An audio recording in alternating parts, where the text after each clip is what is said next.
بسم اللہ الرحمن الرحیم۔ سورۃ القلم سورۃ الملک کی جوڑا سورہ ہے۔ دونوں صورتیں قریش کی لیڈرشپ کو خبردار کر رہی ہیں اللہ کے اس عذاب سے کہ جو اگر انہوں نے اپنے رویے کو نہ بدلا تو یہ وارن کر رہی ہیں کہ ان کے اوپر عذاب آ جائے گا۔ یہ عذاب قرآن سے معلوم ہوتا ہے کہ رسولوں کی قوموں پر دو لیولز پر آتا ہے، یا آپ کہیے کہ دو سٹیجز پر۔ ایک تو وہ عذاب ہے کہ جو رسولوں کی قوم جب انکار کرتی ہیں تو اسی دنیا میں ان پر عذاب آ جاتا ہے، اور ایک وہ بڑا عذاب ہے کہ جو قیامت کے روز سبھی ان مجرموں کو دیکھنا ہوگا کہ جن کو اللہ نے دنیا میں موقع دیا کہ وہ اپنے اچھے رویے سے کامیابی حاصل کریں، مگر انہوں نے اپنے اختیار کو غلط استعمال کیا۔ سورۃ الملک میں اللہ نے قیامت کے عذاب سے خبردار کیا۔ سورۃ القلم میں قریش کی لیڈرشپ کو بالخصوص اس دنیا میں اس عذاب سے خبردار کیا گیا ہے کہ جو اللہ نے ان کو بتایا کہ ان پر اسی دنیا میں آ جائے گا۔ فرمایا کہ اعوذ باللہ من الشیطان الرجیم، بسم اللہ الرحمن الرحیم، نون والقلم وما یسطرون۔ یہ سورہ نون ہے، گواہ ہے قلم اور جو کچھ وہ لکھ رہے ہیں، یعنی لکھنے والے اس سے لکھ رہے ہیں۔ یہ بات میں کئی مرتبہ بتا چکا کہ قرآن مجید میں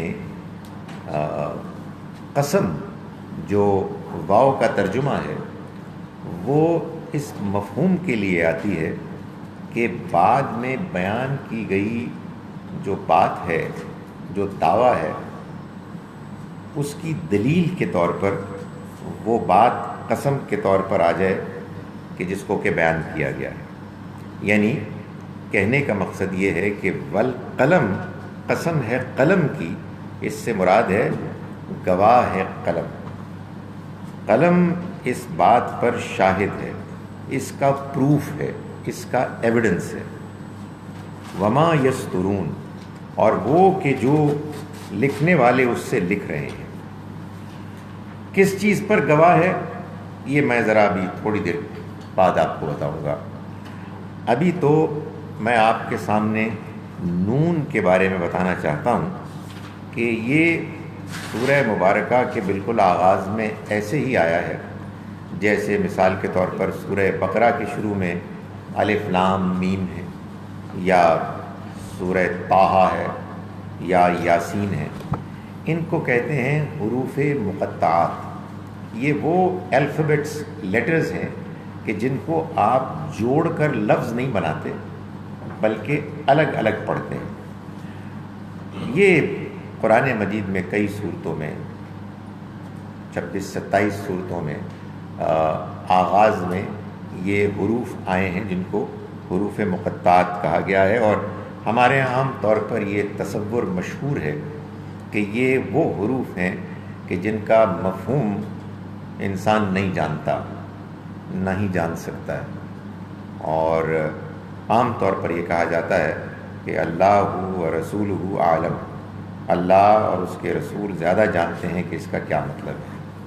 اور اس سے پھر میں نے کل بھی گزارش کی ایک سوال کے جواب میں، یہ آرگومنٹ، استدلال بھی پیش کیا جاتا ہے کہ چونکہ قرآن میں بعض حروف ایسے بھی ہیں کہ جن کو جب آپ پڑھیں تو ان کا مطلب آپ کو آ ہی نہیں سکتا، اس لیے اللہ نے اس بات کو قرآن مجید میں اہتمام کے ساتھ بیان کیا ہے کہ قرآن بغیر سمجھ کے بھی پڑھا جا سکتا ہے، اور بغیر سمجھ کے بھی پڑھنا وہ کار ثواب ہوگا، اس لیے کہ جب خود اللہ کی طرف سے اس بات کا ارینجمنٹ ہو گیا کہ اس میں بعض ایسی بھی باتیں ہیں جو سمجھی ہی نہیں جا سکتی، تو یہ بڑی نیچرل سی بات ہے کہ اس بات کو مان لیا جائے کہ اللہ یہ بتا رہا ہے کہ قرآن سمجھو نہ سمجھو، یہ میری کتاب ہے، اس کو جب تم پڑھو گے تو تمہیں اس کا ثواب ملے گا۔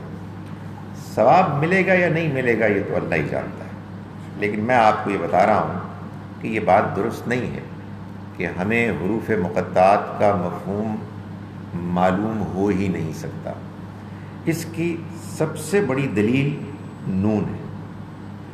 نون ان حروف میں سے ہے کہ جو اپنی شکل کے ساتھ ساتھ اپنے مفہوم میں بھی اب تک قرآن کے نزول کے زمانے میں بھی اور بعد تک اپنے میننگز کے ساتھ بھی معلوم ہے، لوگوں کو اس کا علم ہے۔ چنانچہ نون کا مطلب عربی میں مچھلی ہے، اور اگر آپ اس کو خاص طریقے سے لکھیں لٹا کر تو یہ ایک مچھلی کی سی تصویر بنتی ہے جس کی ایک آنکھ آپ کو دیکھ رہی ہوتی۔ سو یہ ابھی آپ کو اس سورہ مبارکہ کے آخر میں، ابھی آپ کو میں اس اللہ کے اعتماد اور بھروسے پہ کہہ رہا ہوں کہ میں آج سورہ ختم کر دوں گا انشاءاللہ، تو آپ کو آخر میں یہ معلوم ہوگا کہ سورہ مبارکہ میں اللہ تعالیٰ نبی اکرم صلی اللہ علیہ وسلم کو صبر کی تلقین کر رہے ہیں، اور یہ کہہ رہے ہیں کہ وَلَا تَكُنْ كَصَاحِبِ الْحُوتِ، آپ مچھلی والے کی طرح نہ ہو جائیے، یعنی یونس علیہ السلام کی طرح، کہ جو آپ ہی کی طرح ایک رسول تھے، ان کو کہا گیا تھا کہ آپ اپنی قوم کے انکار اور ان کی زیادتیوں کے باوجود صبر کر کے انتظار کریں اس دن کا جس دن ان پر عذاب نازل ہوگا، مگر وہ یہ نہ کر سکے تو ان کو مچھلی نے نگل لیا۔ تو آپ مچھلی والے کی طرح نہ ہو جائیے۔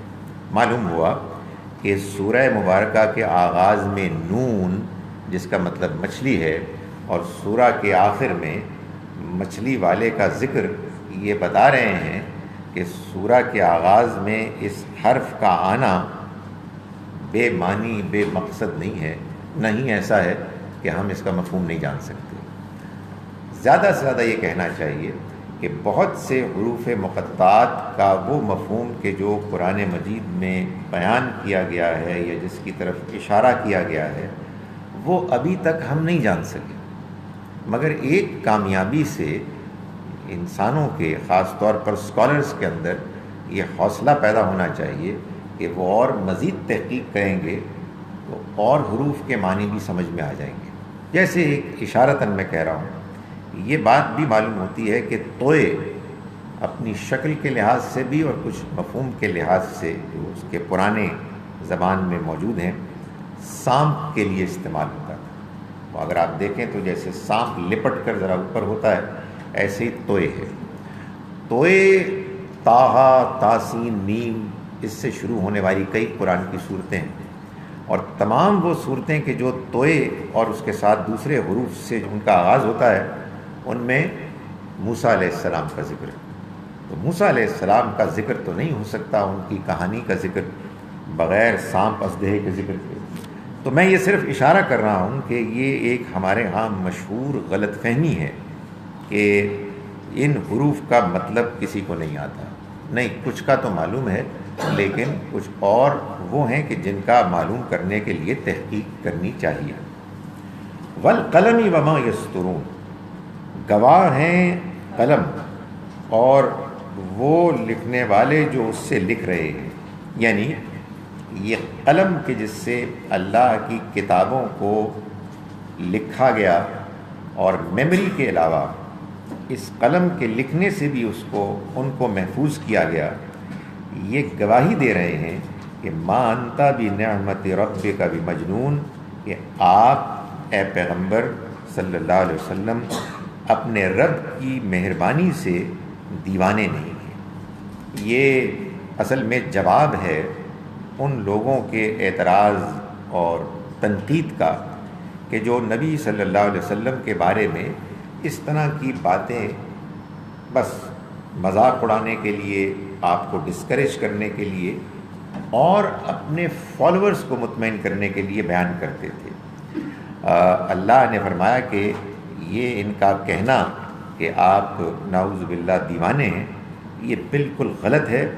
اس پر قلم اور جو لکھنے والے اس سے لکھ رہے ہیں وہ اس پر گواہ ہیں. یعنی یہ قرآن بھی گواہ ہے جس کو آپ لے کر آئے ہیں کہ یہ اللہ کی کتاب ہے، چنانچہ آپ اللہ کے پیغمبر ہیں، اور پچھلی کتابیں جو قلم کے ذریعے لکھی گئیں وہ بھی گواہ ہیں اس بات پر کہ آپ اللہ کے پیغمبر ہیں. اس لیے کہ آپ کی آمد کے بارے میں قرآن مجید سے پہلے جو کتابیں نازل ہوئیں ان میں آپ کی پیشن گوئیاں پروفیسیز موجود تھیں، تو آپ انہی پیشن گوئیوں کے عین مطابق تشریف لائے. یہ لوگ کیوں کہتے تھے آپ کے لیے کہ آپ دیوانے ہیں؟ اصل میں معاملہ یہ تھا کہ نبی صلی اللہ علیہ وسلم کے اوپر اپنی قوم کے لوگوں کو خبردار کرنے کا جذبہ اتنا غالب تھا، اور آپ کو ان پر عذاب آنے اور قیامت کے روز اگر یہ ناکام ہو جائیں گے تو ان کے ناکام ہونے کا اتنا یقین تھا، اور آپ کو ان کے ساتھ اتنی ہمدردی تھی کہ آپ جب ان کو دعوت دیتے تو آپ کی دعوت میں ایک تاثیر، ایک جوش، ایک غم نظر آتا، اور معلوم ہوتا کہ صبح و شام آپ کے اوپر یہ کیفیت طاری ہے کہ آپ لوگوں کو خبردار کر رہے ہیں. آپ کے اس انداز سے لوگ متاثر بھی ہو رہے تھے. تو ظاہر ہے کہ قریش کی لیڈرشپ اس بات کو کسی صورت گوارا کرنے کے لیے تیار نہیں تھی کہ لوگ آپ کی دعوت سے متاثر ہوں. تو اب آبویسلی جب اتنے مؤثر طریقے سے آپ دعوت دے رہے تھے اور لوگ آپ کی دعوت سے متاثر ہو رہے تھے تو کوئی توڑ تو کرنا تھا نا، کوئی مقابل میں ایسی بات تو لانی تھی کہ جس سے کہ لوگ مطمئن ہو جائیں کہ نہیں ایسی کوئی بات نہیں. تو وہ پھر آپ کے بارے میں یہ انہوں نے اڑانا شروع کر دی بات کہ آپ تو مجنون ہیں، آپ کو دیوانگی لاحق ہو گئی ہے. جیسے آدمی دیوانہ ہوتا ہے اور ایک بات بار بار کرتا ہے، نعوذ باللہ اس طرح کی کوئی بات ہو گئی ہے. تو اللہ تعالیٰ نے یہ فرمایا کہ نہیں، ایسا نہیں ہے. گواہ ہے قلم اور جو کچھ لکھنے والے اس سے لکھ رہے ہیں، یعنی یہ کتاب بھی کہ جو قلم سے لکھی جا رہی ہے اور پچھلی کتابیں بھی، کہ آپ اپنے رب کی مہربانی سے مجنون دیوانے نہیں ہیں. وَإِنَّ لَكَ لَأَجْرًا غَيْرَ مَمْنُونٍ، اور آپ کے لیے ایسا اجر، ایسا صلہ ہے کہ جو کبھی ختم نہیں ہوگا. وَإِنَّكَ لَعَلَىٰ خُلُقٍ عَظِيمٍ، اور آپ بڑے اعلیٰ اخلاق پر فائز ہیں. یعنی آپ کا اخلاق، آپ کا کردار، آپ کی بات کرنے کا انداز، آپ کے اندر سمجھداری، وزڈم، یہ سب بہت اعلیٰ معیار کے ہیں. آپ کی شخصیت کو دیکھ کر کوئی سنجیدہ، کوئی انصاف پر مبنی فیصلہ کرنے والا شخص یہ نہیں کہہ سکتا کہ آپ دیوانے ہیں. فَسَتُبْصِرُ وَيُبْصِرُونَ، سو آپ بھی دیکھ لیں گے عنقریب اور یہ بھی دیکھ لیں گے. یعنی آج تو یہ مذاق اڑا رہے ہیں اور ہم نے ان کو موقع دیا ہوا ہے کہ وہ آزادی سے جو چاہے رویہ اختیار کریں، مگر یہ وقت ختم ہونے والا ہے. فَسَتُبْصِرُ، تو عنقریب آپ بھی دیکھ لو گے، وَيُبْصِرُونَ، اور یہ بھی دیکھ لیں گے. بِأَيِّكُمُ الْمَفْتُونُ، کہ تم میں سے کون ہے کہ جو فتنے میں پڑا ہوا ہے، یعنی کون ہے کہ جس نے اپنی باغ شیطان کے حوالے کر دی ہے اور وہ خود بھی اور اس کے ماننے والے بھی فتنے میں پڑ کر اب بربادی کی طرف جا رہے ہیں. یہ کچھ ہی عرصہ ہے، اس کے بعد یہ حقیقت کھل جائے گی، معلوم ہو جائے گی.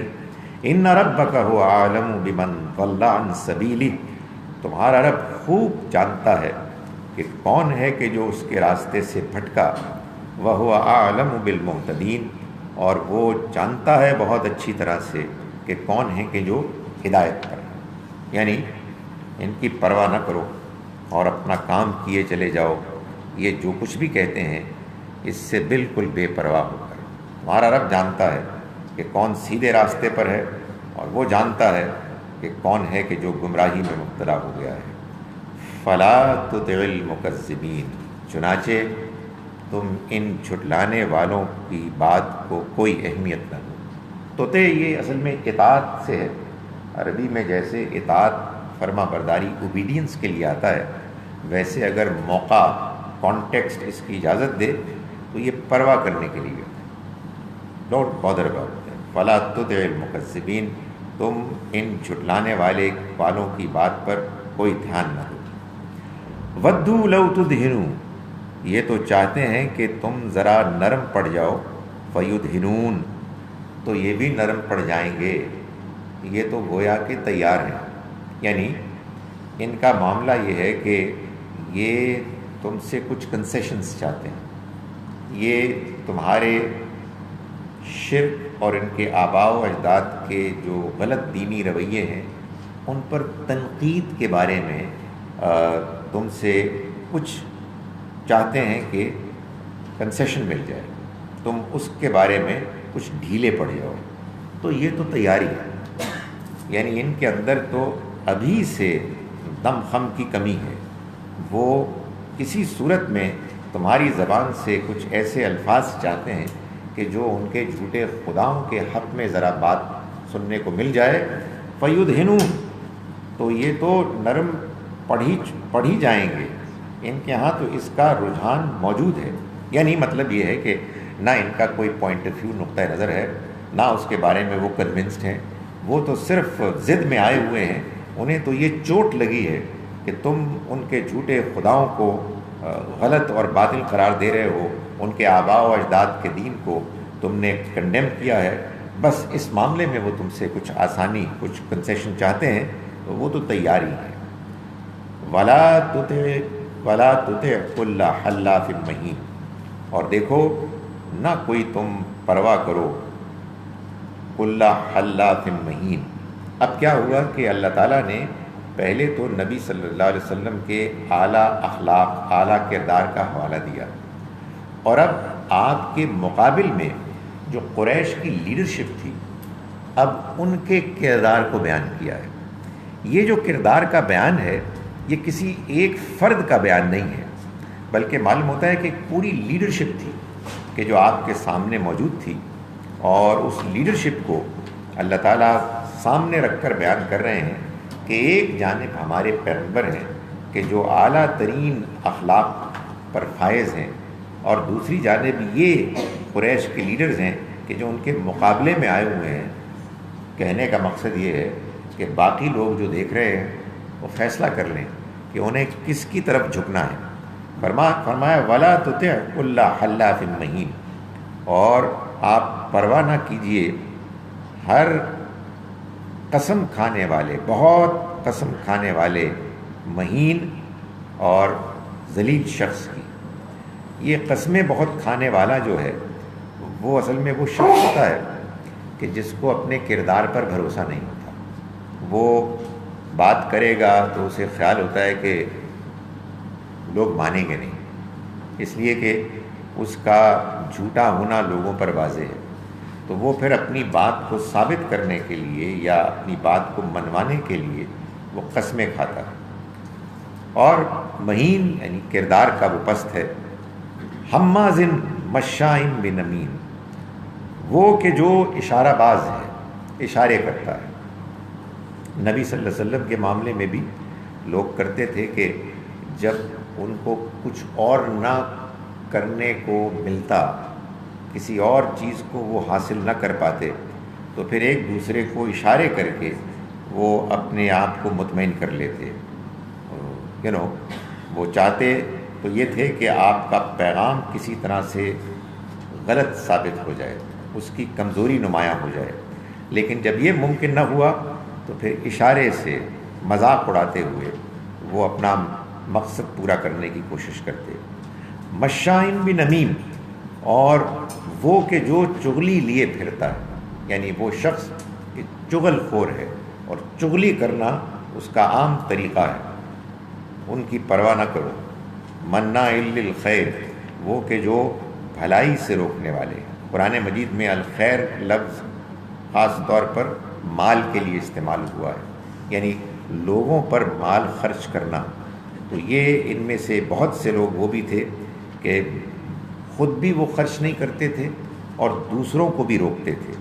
قرآن مجید میں اس بات کو کئی جگہ پر بیان کیا گیا ہے کہ دنیا میں ایسے لوگ ہوتے ہیں کہ جو نہ صرف یہ کہ خود غریبوں پر خرچ نہیں کرتے بلکہ دوسروں کو بھی وہ روکتے ہیں کہ کہیں ان کے خرچ کرنے سے ان کی کمزوری نمایاں نہ ہو جائے، کہ یہ خرچ نہیں کر رہے اور یہ بہانہ تراش رہے ہیں کہ ہمارے پاس آج کل حالات برے ہیں، خرچ کرنے کو کچھ نہیں، تو اگر کچھ اور لوگ فیاضی سے خرچ کریں گے تو ان کی کمزوری نمایاں ہو جائے گی، تو وہ روکتے تھے۔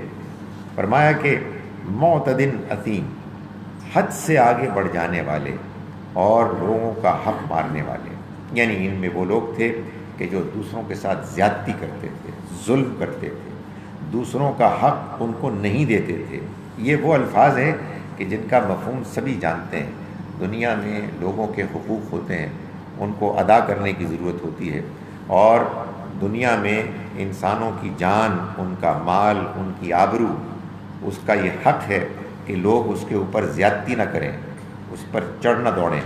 تو وہاں وہ لوگ تھے کہ جو دونوں کام کرتے تھے، دوسروں کے رائٹس دینے کے لیے تیار نہیں تھے اور لوگوں کا حق مارتے تھے۔ عُتُلٍّ بَعْدَ ذَلِكَ زَنِيمٍ، اس کے علاوہ وہ سنگ دل بھی، یعنی ان میں وہ لوگ بھی ہیں کہ جو سخت دل ہیں، اور بعد ذالک زنیم، اس پر مزید یہ کہ وہ بے نسب بھی ہیں، یعنی ان میں ایسے لوگ بھی ہیں کہ جو اگرچہ کہ قریش میں سے نہیں ہیں مگر وہ اپنے آپ کو ان میں شامل منوا کر ان کے مقابلے میں ان کے دشمنوں سے زیادہ آگے بڑھ کر لڑتے ہیں اور ان کی مخالفت کرتے ہیں، تو یہ بے اصل ہے۔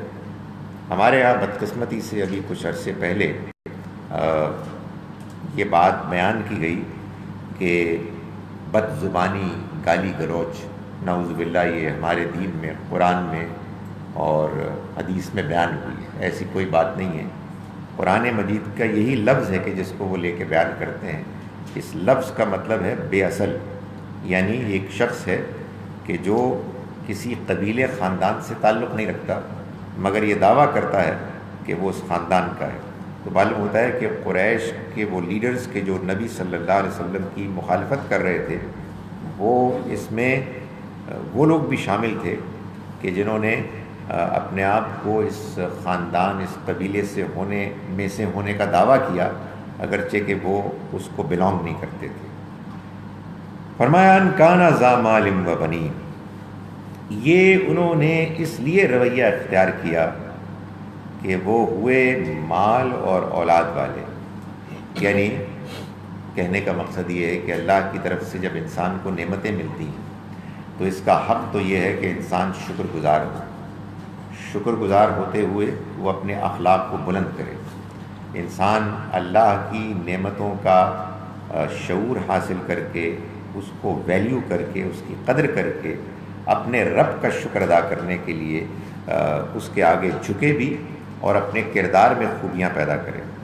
تو اس کے بالکل الٹ اور برعکس ہوا یہ کہ یہ لوگ ان چیزوں کو، مال اور اولاد کو پا کر اپنے اندر پست کرداری اور ناشکری ہے کہ جس کو انہوں نے اپنے اندر پیدا کیا۔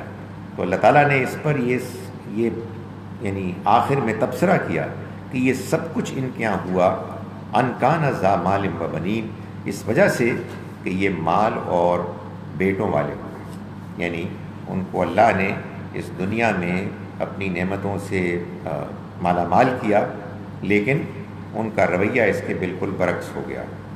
اذا تتلی علیہ آیاتنا، جب ان کو ہماری آ بھی جائے تو وہ سچائی کو پہچاننے سے محروم ہو جاتے ہیں۔ کیوں؟ اس لیے کہ وہ تکبر کرتے ہیں، ان کے اندر وہ ایروگنس ہے کہ جو ان کو جو دنیاوی مال، متاع، اسباب، ترقی، طاقت ملی ہے، وہ اس کے نشے میں اتنے زیادہ مگن ہو جاتے ہیں کہ ان کو سچائی نظر نہیں آتی، ان کی فطرت بگڑ جاتی ہے اور وہ اللہ کے سننے کے باوجود اس کو سمجھنے، اس کو پہچاننے اور اس کو ماننے سے محروم ہو جاتے ہیں۔ فرمایا کہ جب ان کے سامنے ہماری آیات پڑھ کر سنائی جاتی ہیں، قال اساطیر الاولین، تو یہ کہتے ہیں کہ یہ تو اگلوں کے افسانے ہیں۔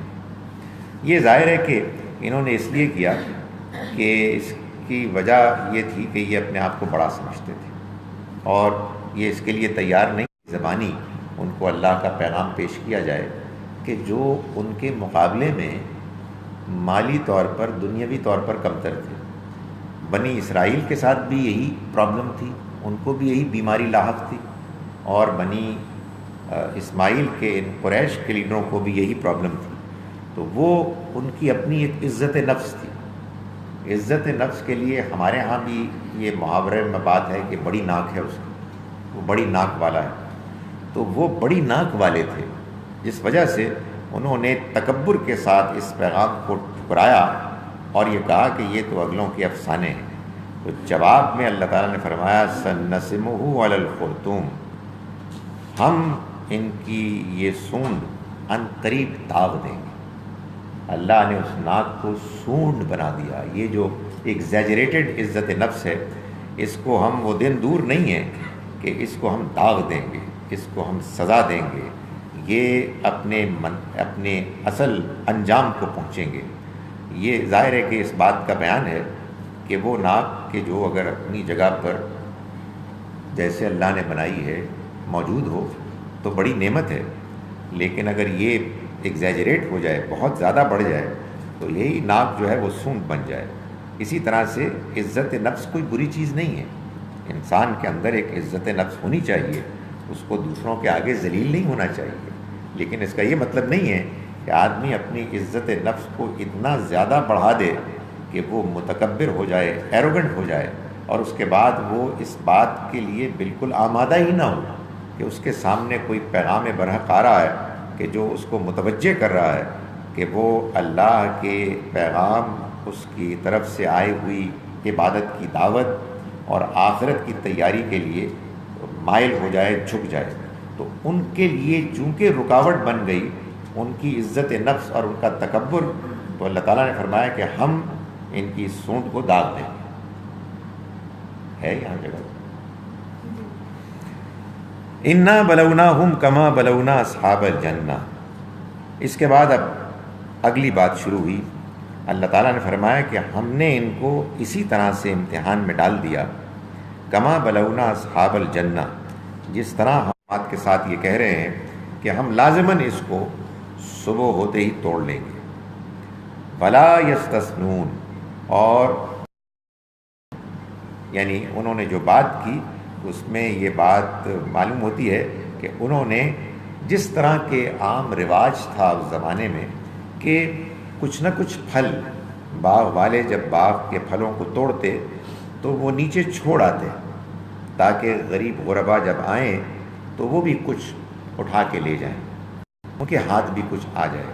یہ گویا کہ ان کا اپنے غریب بھائیوں کے ساتھ اللہ کی طرف سے ملے ہوئے اس مال میں ان کو شریک کرنے کا طریقہ ہوتا. مگر یہ لوگ اتنے پست کردار کے لوگ تھے، یہ باغ والے، جن کی مثال بیان کی جا رہی ہے قریش کے لوگوں کو، ان کے لیڈرز کو سمجھانے کے لیے کہ تمہاری مثال بھی انہی کی طرح کی ہے. کہ فرمایا کہ انہوں نے کہا کہ ہم باغ کے سارے ہی پھل توڑ دیں گے اور کسی غریب اور مسکین کے لیے.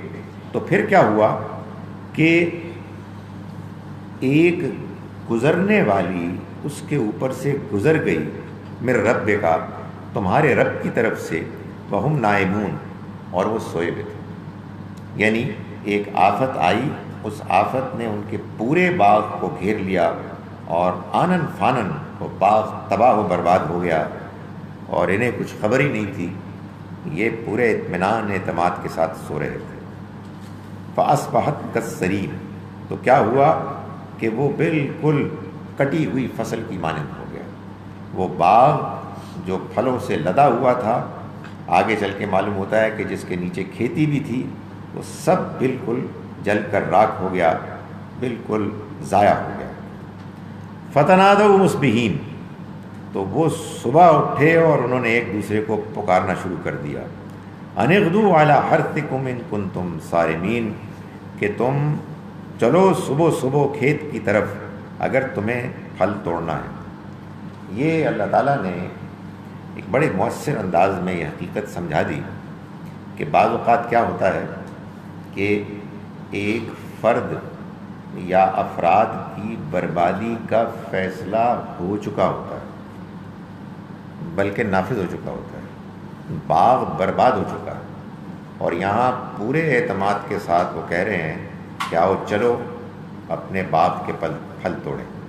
یہ دنیا میں ہوتا ہے، ایک آدمی ہے جو پلاننگ کر رہا ہے اور بڑے اعتماد کے ساتھ کر رہا ہے، یہ جانے بغیر کہ اس کے جسم میں جو بیماری ہے وہ اس حد تک آگے پھیل گئی ہے کہ اب اس کے لیے چند ہفتے باقی ہیں، لیکن اسے خبر نہیں۔ یہ دنیا میں بہت ہوتا ہے۔ تو معلوم ہوتا ہے کہ یہ قوموں کے ساتھ بھی ایسا ہوتا ہے کہ یہ لوگ تھے کہ جنہوں نے کہ اپنے پست کرداری کی وجہ سے جو رویہ اختیار کیا، اس کے بعد ان کا فیصلہ ہو گیا، اللہ کی طرف سے ان کا باغ برباد ہو گیا۔ اللہ اس مثال سے قریش کے لوگوں کو بھی یہ بتا رہے ہیں کہ تمہاری بھی بربادی طے ہو چکی ہے، لیکن مسئلہ یہ ہے کہ تمہیں اس کا شعور نہیں، تمہیں اس کا احساس نہیں۔ تو اسی طرح سے اعتماد کے ساتھ ایک دوسرے کو پکار رہے ہو، آؤ چلیں اور باغ کے پھل توڑیں، اور کسی کو اس میں ہم شریک نہیں کریں گے۔ ان اغدوا علی حرثکم ان کنتم صارمین، پکارنے لگے کہ اگر تمہیں واقعی پھل توڑنا ہے اب چلیں صبح صبح۔ فانطلقوا، چنانچہ وہ نکلے، وہم یتخافتون، اور وہ آپس میں چپکے چپکے باتیں کر رہے تھے۔ اللہ یدخلنہ الیوم علیکم مسکین، کہ آج کے دن تمہارے پاس تمہارے باغ میں کوئی مسکین نہ آنے پائے، یہ ہم ہرگز نہیں کریں گے۔ وغدوا علی حرد قادرین، اور وہ نکلے بڑے شور کے، بڑے جوش کے ساتھ، بڑے کانفیڈنس کے ساتھ۔ یہ وہی بات ہے جو میں ابھی کر رہا تھا کہ ایک انسان، اس کی بربادی ایسی طے ہو گئی کہ اس کے آثار موجود ہیں، صرف یہ ہے کہ ابھی اس کو خبر رہی۔ تو ان کا بھی یہی حال ہے کہ ان کے بربادی اور ناکامی کا فیصلہ ہو چکا، ان کا باغ برباد ہو چکا، لیکن چونکہ ان کو خبر نہیں تو ان کے اعتماد میں کوئی کمی نہیں۔ فرمایا کہ انہوں نے کہا ایک دوسرے سے کہ دیکھو ہرگز نہ داخل ہونے پائے اس میں آج کے دن کوئی مسکین۔ وغدوا علی حرد قادرین، اور وہ نکلے پورے جوش کے ساتھ، اس اعتماد کے ساتھ کہ ان کو پورا کنٹرول حاصل ہے، کوئی ان کا کچھ نہیں بگاڑ سکتا، قادرین، پوری قدرت رکھتے ہیں۔ فلما رأوها، پھر جب انہوں نے اس کو دیکھا، قالوا انا لضالون، تو انہوں نے کہا کہ ہم شاید بھٹک گئے، پرابلی یہ ہمارا یہ جگہ نہیں ہے، we have come to a wrong place, انا لضالون، ہم بھٹک گئے۔ بل نحن محرومون، پھر انہیں خیال ہوا کہ نہیں بلکہ ہم محروم ہو گئے۔ قال اوسطهم، ان میں سے ذرا نسبتاً اچھے بہتر آدمی نے کہا، الم اقل لکم، کیا میں تم کو نہیں کہتا تھا، لولا تسبحون، کہ تم اپنے پروردگار کی تسبیح کیوں نہیں کرتے؟ میں نے تو تمہیں پہلے بھی کہا تھا کہ یہ تمہارا رویہ ٹھیک نہیں ہے، تم جس قدر پر اعتماد طریقے سے اس باغ کے پھل توڑنے کے لیے نکل رہے ہو، اور تمہاری نیت یہ ہے کہ تم کسی غریب مسکین کو کچھ نہیں کھلاؤ گے، اس کے بعد اگر یہ ہوا تو کچھ عجب نہیں، میں تو تمہیں پہلے ہی وارن کر چکا تھا۔ قالوا سبحان ربنا انا كنا ظالمین، وہ پکار اٹھے کہ پاک ہے ہمارا رب، ہم تو واقعی ظالم تھے۔ فاقبل بعضهم على بعض يتلاومون، تو وہ ایک دوسرے کے سامنے ہوئے، ایک دوسرے کو فیس کرنے لگے اور ملامت کرنے لگے، یعنی بلیم شفٹ کرنے لگے، کوئی کسی کو ملامت کرتا۔ قالوا یا ویلنا انا کنا طاغین، انہوں نے کہا کہ ہائے ہماری بختی، ہم تو واقعی حد سے گزرنے والے سرکش تھے۔ عسى ربنا ان یبدلنا خیرا منہا، کیا خبر کہ ہمارا رب بدل دے اس کو کسی بہتر سے ہمارے لیے، یعنی ہمیں اس کی جگہ کوئی بہتر باغ دے دے۔ انا الی ربنا راغبون، ہم اپنے رب کی طرف لوٹتے ہیں۔ کذالک العذاب، اسی طرح سے ہوگا عذاب اے لوگو، یعنی اے قریش کے لوگوں، جیسے اس باغ والوں پر عذاب آیا، تم پر بھی بالکل اسی طرح سے عذاب آئے گا۔ یہ آج جو تمہارے سامنے تمہاری تجارت، تمہاری دولت، تمہارے اقتدار کا باغ تمہارے سامنے ہے، یہ اچانک اجڑ جائے گا اور تم بے بس کفے افسوس ملتے رہو گے۔ فرمایا کہ اسی طرح کا عذاب ہوگا۔ یہ سارا جو واقعہ بیان ہوا ہے تمثیلی، یہ اسی کے لیے ہوا کہ قریش کو تنبیہ کی جائے کہ ان کے ساتھ بھی یہ ہونے والا ہے۔ ولا عذاب الآخرۃ اکبر، اور جان لو کہ آخرت کا عذاب تو اس سے بھی بڑا ہوگا۔ لو کانوا یعلمون، اے کاش کہ یہ لوگ اس بات کو جانتے۔ یعنی دنیا میں جو اللہ تعالیٰ رسولوں کی قوموں پر عذاب نازل کرتا ہے وہ تو صرف اس بات کی یاد دہانی کے لیے ہوتا ہے کہ اللہ کا وہ عذاب کہ جس کی خبر دی جا رہی ہے، جس پر وارن کیا جا رہا ہے، وہ لازماً ہو کے رہے گا۔ دنیا میں رہتے ہوئے، دنیا کی نعمتوں سے فائدہ اٹھاتے ہوئے، اپنی زندگی کو گزارتے ہوئے، خاص طور پر صحت کے ساتھ، اطمینان کے ساتھ، آدمی کو یہ خیال ہوتا ہے کہ یہ کیسے ہوگا، باور نہیں آتا، لگتا ہے کہ خبردار کیا گیا، ڈرایا گیا ہے تاکہ لوگ اچھے بن جائیں۔ بہت سے لوگ یہ کہتے ہیں، بہت سے مذہبی لوگ بھی یہ کبھی کبھی کہتے ہیں کہ اصل میں اللہ نے ڈرایا ہے تاکہ لوگ زیادہ گندی باتیں نہ کریں، اچھے بن جائیں۔ تو یہ بتایا جا رہا ہے کہ ایسا نہیں ہے، یہ ایک ریالٹی ہے، اور اللہ نے اپنے رسولوں کو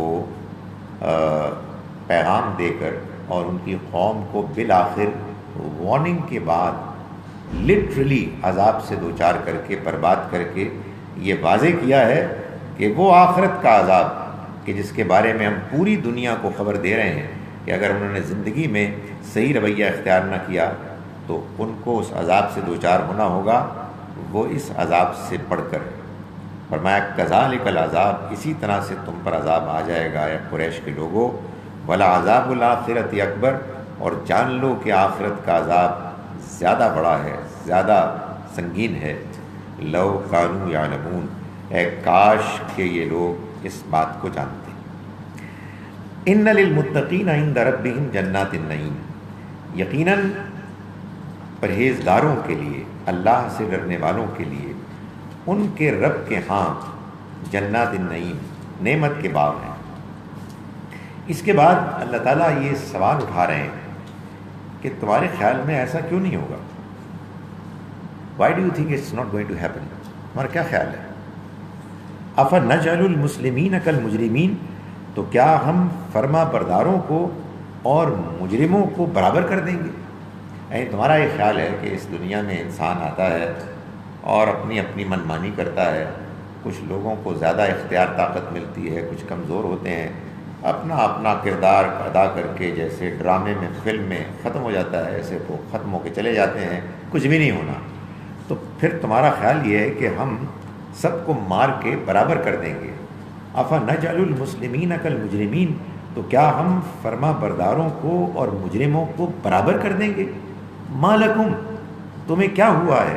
کیف تحکمون، تم کیسا فیصلہ کرتے ہو، کیسا حکم لگاتے ہو؟ تم یہ کیسے سوچ سکتے ہو کہ اس دنیا کی زندگی کے بعد کوئی اور زندگی نہیں آئے گی؟ اگر ایسا ہے تو پھر اس کا مطلب یہ ہے کہ ہمارے نزدیک وہ بھی کہ جو فرما بردار ہیں اور وہ بھی کہ جو نافرمان ہیں، دونوں برابر ہیں، دونوں یہ زندگی گزار رہے ہیں، اور اس زندگی کے گزارنے کے بعد کچھ اور نہیں ہوگا۔ بعض لوگ کہتے ہیں کہ نہیں، وہ دنیا ہی میں سب بدلہ مل جاتا ہے۔ کیا بدلہ ملتا ہے؟ آپ اگر لوگوں کی زندگیوں کو دیکھیں تو بہت سے لوگ ایسے ہیں کہ جو دنیا میں اپنی منمانی کرتے ہیں اور کوئی ان کو خاص مشکل نہیں آتی، اور دنیا میں ایسے لوگ بھی ہیں کہ جو مشکل سے، تکلیف سے زندگی گزارتے ہیں اور انہیں کوئی راحت، کوئی اطمینان نہیں ملتا۔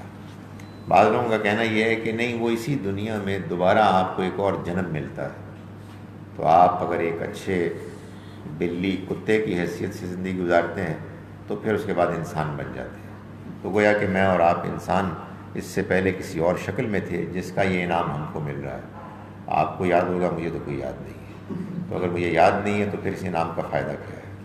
سچی بات یہ ہے کہ ایک ہی دنیا کی زندگی کے بارے میں توجیہ ہے، ایک ہی وضاحت ہے کہ جو بالکل اس زندگی کے جو معاملات ہیں ان کا صحیح جواب ہے، اور وہ یہ ہے کہ موت کے بعد ایک نئی زندگی آئے گی جس میں انسان کو پھر وجود ملے گا، اور وہ اٹھے گا اور حساب کتاب ہوگا، اور فرما برداروں کو ان کی فرما برداری کا صلہ ملے گا، اور نافرمانوں کو ان کی نافرمانی کی سزا ملے گی۔ اللہ تعالیٰ پوچھتے ہیں افنجعل المسلمین کالمجرمین، تو کیا پھر ہم فرما برداروں کو مجرمین کی مانند کر دیں گے، برابر کر دیں گے؟ ما لکم کیف تحکمون، تمہیں کیا ہوا ہے، تم کیسا فیصلہ کرتے ہو؟ ام لکم کتاب فیہ تدرسون، کیا تمہارے پاس کوئی کتاب ہے جس میں تم پڑھتے ہو؟ ان لکم فیہ لما تخیرون، کہ تمہارے لیے وہاں وہی ہے کہ جو تم پسند کرو گے۔ یعنی اے قریش کے لوگوں، تمہیں جو خبردار کیا جا رہا ہے، تو تمہارا یہ جو اس کے انکار کے باوجود کانفیڈنس ہے، اس کی بنیاد کیا یہ ہے کہ تمہارے پاس کوئی کتاب ہے کہ جس میں تم یہ پڑھتے ہو کہ تمہیں وہاں وہ سب کچھ ملے گا کہ جو تم پسند کرتے ہو، جو تمہیں پسند ہے؟ ام لکم ایمان علینا بالغۃ الی یوم القیامہ، یا کیا تمہارے لیے کوئی ایسا عہد، قسم ہے جو ہم سے تم نے لی ہے جو قیامت تک چلی جائے گی؟ ان لکم ما تحکمون، جس کے مطابق تمہیں وہ سب کچھ ملے گا کہ جو تم بیان کر رہے ہو۔ یعنی کیا ہم سے تم نے کوئی ایسا معاہدہ کیا ہوا ہے کہ جس کی ہم خلاف ورزی نہیں کر سکتے، اور تمہیں یہاں جیسے ملا ہے ویسے ہی وہاں ملے گا؟ سلہم، ان سے پوچھو، ایہم بذالک زعیم، کہ ان میں سے کون اس کا ذمہ لیتا ہے، کون ہے کہ جو رسپانسبلٹی کے ساتھ یہ کہتا ہے کہ میں اس کی ضمانت دیتا ہوں کہ ہمارے ساتھ وہاں بھی معاملہ ٹھیک ہوگا، اللہ نے ہم سے وعدہ کیا ہوا ہے۔ مطلب یہ ہے کہ جھوٹ ہے، یہ دھوکہ ہے، یہ فریب ہے، یہ اپنے آپ کو دھوکہ دے رہے ہیں۔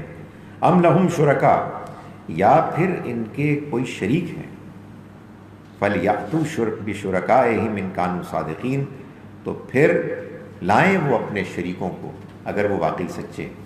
یہ جو اللہ کے علاوہ اوروں کو یہ شریک ٹھہراتے تھے، اس میں ان کا یہی نظریہ تھا کہ اللہ تو ذرا ٹف ہے اپنے ایکسپیکٹیشنز میں، ہمارے جو شریک ہیں، خاص طور پر فرشتوں کو انہوں نے اللہ کی بیٹیاں بنایا ہوا تھا، یہ ہماری سفارش کریں گے اور ہم بچ جائیں گے، اس لیے کہ ہم ان کو پوچھتے ہیں، ان کی سیوا کرتے ہیں، ان کے ایکسپیکٹیشنز کے مطابق جو کچھ بھی ہمیں معلوم ہے ہم وہ کام کرتے ہیں کہ جو انہیں خوش کرنے والے کام ہیں، ان کو وہ ڈشز دیتے ہیں جو انہیں پسند ہیں۔ ان کے ہاں پھر وہ بھی طے تھا کہ بعض ایسے ڈشز کی خوشبوئیں ہیں جو ان کو بہت مرغوب ہیں، تو وہ اس طرح کی فضول باتیں، فضول نظریات رکھتے کہ اس کے نتیجے میں دنیا میں بھی یہ کام کرتے ہیں ان کے، اس لیے کہ یہ اللہ کے بہت قریب ہیں، اور آخرت میں بھی وہ پکڑ سے بچا لیں گے۔ تو اللہ تعالیٰ نے فرمایا کہ لے آؤ اپنے وہ شریک اگر تم واقعی سچے ہو۔ کدھر ہے؟ ظاہر ہے ہمیں تو معلوم ہونا چاہیے نا، جب ہم نے ان کے بارے میں یہ فیصلہ کیا ہے تو پھر ہم کو دکھاؤ کہ وہ کون ہے۔ یوم یکشف عن ساق، نہیں ان میں سے کوئی بھی بات صحیح نہیں ہے، انہیں چاہیے کہ یہ یاد رکھیں کہ جس دن یکشف عن ساق، جب بڑی ہلچل پڑے گی۔ یہ جو لفظ ہے، اس الفاظ جو ہیں، اس کے ترجمے میں عام طور پر بڑا اختلاف ہوا ہے۔ اس کو اگر لٹرلی دیکھا جائے تو اس کا مطلب ساق کہتے ہیں پنڈلی کو، یعنی جس دن پنڈلی کھولی جائے گی۔ یہ اصل میں ایک محاورہ بن گیا اس مقصد کو بیان کرنے کے لیے کہ جب بڑی ہلچل پڑے گی۔ بڑی ہلچل کے موقع پہ اس زمانے میں شریف زادیاں بھی پریشان ہو کر اپنے لباس کو ذرا اونچا کر لیتی اور پنڈلی ظاہر ہو جاتی، تو یہ اس سے محاورہ نکل گیا۔ یہاں اس کا پنڈلی سے کوئی تعلق نہیں ہے، یہاں اس سے مراد یہی ہے کہ بڑی ہلچل پڑے گی۔ وَيُدْعَوْنَ إِلَى السُّجُودِ، اور یہ سجدے کی طرف بلائے جائیں گے۔ فَلَا يَسْتَطِيعُونَ، تو وہ سجدہ نہیں کر سکیں گے۔ ظاہر ہے وہاں سجدے کے لیے بلانے کا مقصد ان کے اوپر حجت تمام کرنا اور ان کو رسوا کرنا، کہ تمہیں دنیا میں یہ موقع ملا تھا کہ تم اللہ کے سامنے جھکتے اور جھک کر اپنی عاجزی انکساری کا اظہار کرتے، جس کے نتیجے میں تمہارے اندر اللہ کے پیغام کو سمجھنے کا موقع ملتا، مگر تم نے وہ موقع کھو دیا۔ اب تم آؤ اور سجدہ کرو، لیکن نہیں کر سکیں گے۔ جیسے وہاں نہیں کر سکے، اس طرح یہاں بھی ان کی کمر تختہ ہو جائے گی اور وہ سجدہ نہیں کر سکیں گے۔ خاشعۃ ابصارہم، ان کی آنکھیں جھکی ہوں گی، ترحقہم ذلہ، ان پر ذلت چھا رہی ہوگی، وقد کانوا یدعون الی السجود، اور یہ سجدے کی طرف بلائے جاتے تھے، وہم سالمون، جبکہ وہ بالکل ٹھیک تھے. یعنی زندگی میں ان کو یہ موقع ملا تھا لیکن انہوں نے یہ موقع ضائع کر دیا. اب آخرت میں ان کے لیے اس کا کوئی امکان نہیں کہ وہ اپنی غلطی کی تصحیح کر لیں، اصلاح کر لیں. فذرنی ومن یکذب بہذا الحدیث، چنانچہ اے پیغمبر آپ چھوڑیے مجھ کو اور ان کو کہ جو اس پیغام کو جھٹلاتے ہیں، اس کلام کو جھٹلا رہے ہیں. چھوڑیے مجھ کو یعنی آپ نے اپنا کام کر لیا. بربادی کی طرف ہم ان کو دھیرے دھیرے وہاں سے لے جا رہے ہیں، بربادی کی طرف. من حیث لا یعلمون، جہاں سے نہیں جانتے، یعنی ان کو اندازہ ہی نہیں، یہ خیال ہی نہیں کر پا رہے کہ ان کے ساتھ کیا ہونے والا ہے. وہی باغ والوں کا معاملہ کہ یہ سمجھ رہے ہیں کہ یہ تو جا رہے ہیں اور پھل توڑنے کے لیے، ان کو کامیابی حاصل ہو رہی ہے اور ان کو ترقی ملے گی اور ان کو عروج، ان کو طاقت حاصل ہوگی. یہ اصل میں اللہ کی طرف سے ڈھیل ہے. اللہ ان کو دھیرے دھیرے یعنی ظاہر ہے کہ فوراً مجرم کو پکڑنے میں دلچسپی تو اس کو ہو کہ جسے یہ اندیشہ ہو کہ اگر آج نہ پکڑا تو بھاگ جائے گا، پھر ہاتھ نہیں آئے گا. لیکن اللہ کی ذات وہ ذات ہے کہ جس کو پوری طرح سے اس بات پر اعتماد ہے کہ وہ جب کسی کو، شخص کو یا کسی گروہ کو پکڑنے کا فیصلہ کرے گا تو اس کی چال، اس کی تدبیر بہت مضبوط ہے، وہ بھاگ کر کہیں نہیں جا سکیں گے. چنانچہ اس وقت جو یہ اکڑ رہے ہیں اور اس بات کو اہمیت نہیں دے رہے کہ ان کا انجام ان کے سامنے ہے، اس کی وجہ یہ ڈھیل ہے کہ یہ اپنے آپ کو آزاد، طاقتور، خود مختار محسوس کر رہے ہیں. اللہ تعالیٰ فرماتا ہے کہ میری پکڑ، میرا ان کے بارے میں پلان، تدبیر بہت مضبوط ہے. ام تسألہم اجرا فہم من مغرم مثقلون، کیا آپ ان سے کوئی معاوضہ مانگتے ہیں کہ وہ اس کے بوجھ تلے دبے ہوئے، اس پیمنٹ کو دینے کے خوف سے وہ اپنے آپ کو محسوس کرتے ہیں کہ وہ سن نہیں سکتے. آپ نے کیا ان سے کوئی اس طرح کی چیز مانگی ہے؟ آپ تو ان کو بغیر کسی معاوضے کے مفت اللہ کا پیغام بانٹ رہے ہیں، پہنچا رہے ہیں. تو پھر آخر ان کے پاس کیا وجہ ہے، کیا ایکسکیوز ہے کہ یہ بات سننے کے لیے تیار نہیں؟ ام عندہم الغیب فہم یکتبون، یا پھر ان کے پاس غیب کا علم ہے اور یہ اس کو لکھ رہے ہیں. یعنی غیب کا وہ علم کہ جو ان کو بتا رہا ہے کہ یہ کامیاب ہو جائیں گے. قرآن مجید میں اور جگہوں پر اس کو بیان کیا گیا کہ یہ غیب سے ان کو کچھ ایسی ایشورنسز آ رہی ہیں کہ جس کی بنیاد پر یہ مطمئن ہے کہ ان کے ساتھ کچھ نہیں ہوگا، اور یہ اس کو لکھ رہے ہیں. نہیں، ان میں سے کوئی چیز بھی نہیں ہے. فاصبر، چنانچہ اے پیغمبر آپ صبر کیجئے، لحکم ربک، اپنے رب کے انتظار میں صبر کریں اور انتظار کریں اپنے رب کے حکم کے لیے. یعنی وہ حکم، وہ فیصلہ کہ جو لازماً آتا ہے رسولوں کی قوموں کے اوپر جب وہ انکار کرتے ہیں اور انکار پر اڑ جاتے ہیں، تو ایک مدت گزر جانے کے بعد اللہ کی پکڑ کا فیصلہ ان پر آ جاتا ہے. تو اللہ تعالیٰ نبی صلی اللہ علیہ وسلم کو یہ تلقین کر رہے ہیں کہ آپ صبر کیجئے اور انتظار کیجئے اپنے رب کے فیصلے کا. وَلَا تَكُنْ كَصَاحِبِ الْحُوتِ، اور آپ مچھلی والے کی طرح نہ ہو جائیے. وہی جو میں نے شروع میں ذکر کیا تھا، یعنی یونس علیہ السلام کی طرح اپنی قوم کے اس رویے کی وجہ سے آپ مچھلی والے کی طرح نہ ہو جائیے. اذ نادا وہو مکظوم، جب اس نے پکارا اور وہ غم سے بھرا ہوا تھا. یعنی پکارا جب مچھلی کے پیٹ میں وہ چلے گئے، مچھلی نے ان کو نگل لیا، تو پھر انہوں نے پکارا غم زدہ ہو کر. لولا ان تدارکہ نعمت من ربہ، اور اگر ان کے پروردگار کی عنایت ان کو حاصل نہ ہوتی، لنبذ بالعراء، تو پھر وہ پھینک دیے جاتے چٹیل میدان میں، وہو مذموم ہو کر، ملامت زدہ ہو کر. اپنی اس جلد بازی کی وجہ سے۔ معلوم یہ ہوا کہ جہاں پیغمبروں کا مقام بہت بلند ہے، جہاں ان کے رتبے اللہ کے ہاں دوسروں کے مقابلے میں بہت اعلیٰ ہیں، وہاں ان کی ذمہ داریاں بھی اتنی ہی کڑی، اتنی ہی زیادہ ہیں۔ چنانچہ ان سے ایکسپیکٹیشنز بھی اور لوگوں کے مقابلے میں کہیں زیادہ ہے۔ اگر وہ اپنے رویے، اپنے طریقے کو صحیح رکھیں اور اللہ کے بتائے ہوئے جو ذمہ داریاں ہیں ان کو نبھائیں تو ان کے لیے اللہ کے ہاں دنیا اور آخرت میں اعلیٰ ترین مقام ہے۔ لیکن اگر اپنے مشن میں ان سے کوئی غلطی ہو جائے تو وہ چاہے کیسی ہی کیوں نہ ہو، ان کی سزا بھی بہت سخت ہے۔ چنانچہ یونس علیہ السلام اللہ کے رسول تھے، ان سے ذرا سی اللہ کے انتظار میں، ان کے حکم کے انتظار میں جلد بازی ہو گئی، بے صبری ہو گئی، تو اس کے نتیجے میں ان کو اسی دنیا میں سزا ملی، اور اگر وہ اللہ سے دعا نہ کرتے اور اللہ کی نعمت یعنی اللہ کی مہربانی ان کو حاصل نہ ہوتی تو وہ اسی میں پڑے رہتے ملامت زدہ ہو کر۔ فاجتباہ ربہ، تو ان کو چن لیا ان کے رب نے، فجعلہ من الصالحین، پھر وہ ہو گئے صالح لوگوں میں شامل، نیک لوگوں میں شامل۔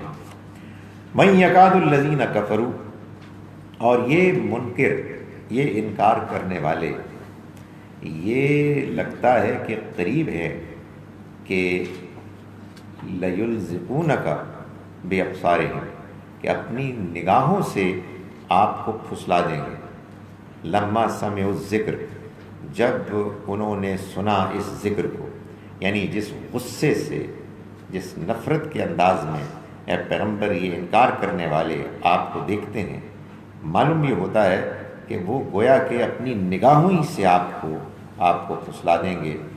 اور یہ وجہ کیا ہے؟ وجہ یہ ہے کہ آپ ان کو وہ یاد دہانی اللہ کا پیغام سنا رہے ہیں کہ جو ان کے لیے نازل ہوا ہے۔ وَيَقُولُونَ، اور یہ کہتے ہیں إِنَّهُ لَمَجْنُونَ، کہ یہ تو ایک دیوانے ہیں۔ قرآن مجید میں آپ یہ دیکھیں گے کہ اللہ کے ہاں یہ انداز بیان اکثر صورتوں میں ہے کہ سورہ جس مضمون سے شروع ہوتی ہے اسی پر ختم ہوتی ہے۔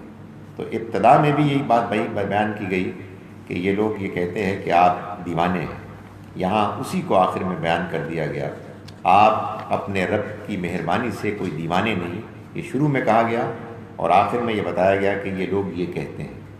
وما ہوا الا ذکر للعالمین، حالانکہ اصل حقیقت یہ ہے کہ یہ تو ایک یاد دہانی ہے تمام جہان والوں کے لیے۔ یعنی ان کی کتنی بدنصیبی ہے کہ ان کے اپنے قبیلے، خاندان، قوم میں اللہ نے ایک ایسا پیغام نازل کیا کہ جو پیغام تمام دنیا والوں کے لیے ایک ریمائنڈر ہے کہ انہیں اس دنیا کو چھوڑ کر اللہ کے ہاں جانا ہے، اور وہ اگر ان کے ساتھی بنتے تو یہ بھی اسی شرف میں شریک ہوتے، لیکن یہ ان کا انکار کرنے ہی پر تلے رہے ہیں۔ اصل حقیقت یہ ہے کہ جس پیغام کا اور جن پیغمبر کا یہ انکار کر رہے ہیں وہ کچھ بھی نہیں ہے مگر تمام جہان والوں کے لیے ایک یاد دہانی۔ اقول قولی ھذا واستغفر اللہ لی ولکم۔ مجھے کل ایک شریک مجلس نے، جو آج شریک نہیں ہے، کوئی کام کو پڑ گیا، غالباً کل کے کلاس سے بہت زیادہ متاثر نہیں ہوئے، انہوں نے کہا کہ آپ نے پچھلی مرتبہ کا پیٹرن کیوں بدل دیا؟ میں نے کہا دیکھیے بات یہ ہے کہ ہم نے ایسی سوچا تھا، سوچ تو کچھ بھی ہو سکتی ہے، آج تو مجھے اسی پیٹرن کو فالو کرنا ہے تاکہ سورہ ملک کے ساتھ سورہ قلم بھی پوری ہو جائے، لیکن میں اس کے بعد یہ شرکاء پر چھوڑ دوں گا کہ وہ طے کریں۔ مگر سچی بات یہ ہے کہ اگر آپ مجھ سے کہیں گے تو میں وہی باتیں دہرا دوں گا، تو اس کا کیا فائدہ ہوگا؟ قرآن مجید میں تو اللہ تعالیٰ کے کلام کو ہم پڑھتے ہیں، مگر یہ اٹس اپ ٹو یو۔ میرا یہ خیال ہے کہ اللہ کا کلام 1 گھنٹہ، اور پھر وہ جو چیزیں آپ چاہتے ہیں وہ سوال جواب میں 2 گھنٹہ، ایک اچھا ایک امتزاج، ایک مکسچر ہو جائے گا، مگر یہ فیصلہ آپ ہی کریں گے۔ اب سوالوں کے لیے میں حاضر ہوں۔ یہ تو میں نے ایسی ایک، اس کو کہتے ہیں نا، آئیڈیا پیش کیا۔ کہیں نہیں، آپ شروع کر دیں وہی کیسے.